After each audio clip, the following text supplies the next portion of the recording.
Hi, today we are going to learn basic block representation, and we can represent basic block by directed acyclic graph, that is also known as directed acyclic block.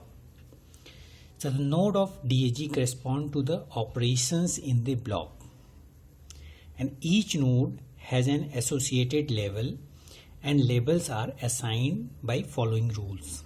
The rules क्या हैं? Leaf node represents an identifier. Hence, this identifier used to label the node, and interior nodes are labeled by operators, symbols corresponding to operations carried out by node. अब ये एक कोई statements हैं किसी block का, किसी एक ब्लॉक का ये सारे स्टेटमेंट उसमें एग्जिस्ट करते हैं. अब इसका रिप्रेजेंटेशन करना है डायरेक्टेड असाइक्लिक ग्राफ में. तो यहाँ से स्टार्ट करते हैं. a equal to 10.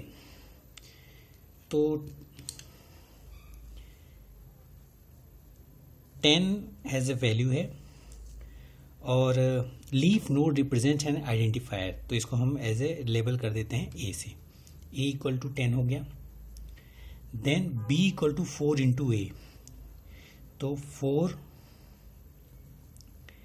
आपका एक नोड हो गया, और इसको अगर हम मल्टीप्लाई ऑपरेशन परफॉर्म करें तो आपको क्या मिल जाएगा? b. तो b equal to 4 into a which is 10. फिर नेक्स्ट स्टेटमेंट है t1 equal to i into j. अब i की वैल्यू ले लेते हैं. एक i एक नोड है जिसकी वैल्यू इसमें डिटरमाइन नहीं है, और एक j है, और इसका मल्टीप्लिकेशन वो क्या है? That is t1. तो इसको हम t1 असाइन कर देते हैं. तो t1 equal to i into j. फिर हम c equal to t1 plus b है. अब c equal to t1 plus b, तो b कहाँ है? यहाँ पे है, और t1 यहाँ है. तो c1 एक नोड क्रिएट करते हैं जिसमें ऑपरेशन क्या होगा? प्लस का. c equal to t1 plus b, इसको इससे कनेक्ट कर देते हैं.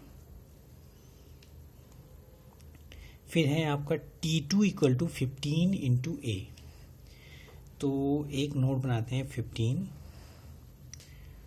और t2 equal to 15 into a. यहाँ है, तो जब इसमें मल्टीप्लिकेशन ऑपरेशन लिखेंगे दैट इज t2, और वो इससे कनेक्ट होगा.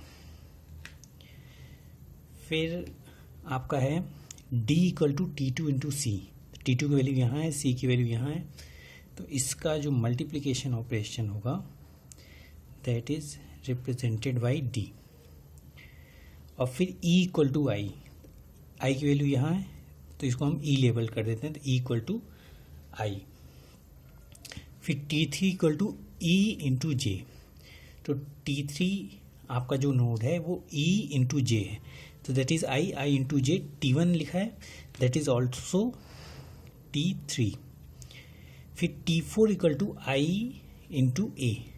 तो a यहाँ है और i यहाँ है, तो ये दोनों अगर इनका मल्टीप्लिकेशन परफॉर्म होगा that is t3, sorry t4, that is t4. और फिर c equal to t3 plus t4. तो t3 यहाँ है और t4 यहाँ, तो c equal to t3 plus t4. तो अगर हम t3 और t4 को प्लस कर दें तो हमें क्या मिल जाएगा? That is c. सो ये डायरेक्टेड असाइक्लिक ग्राफ है, और डायरेक्टेड असाइक्लिक ग्राफ हम किसी ब्लॉक को रिप्रेजेंट करने में यूज़ करते हैं.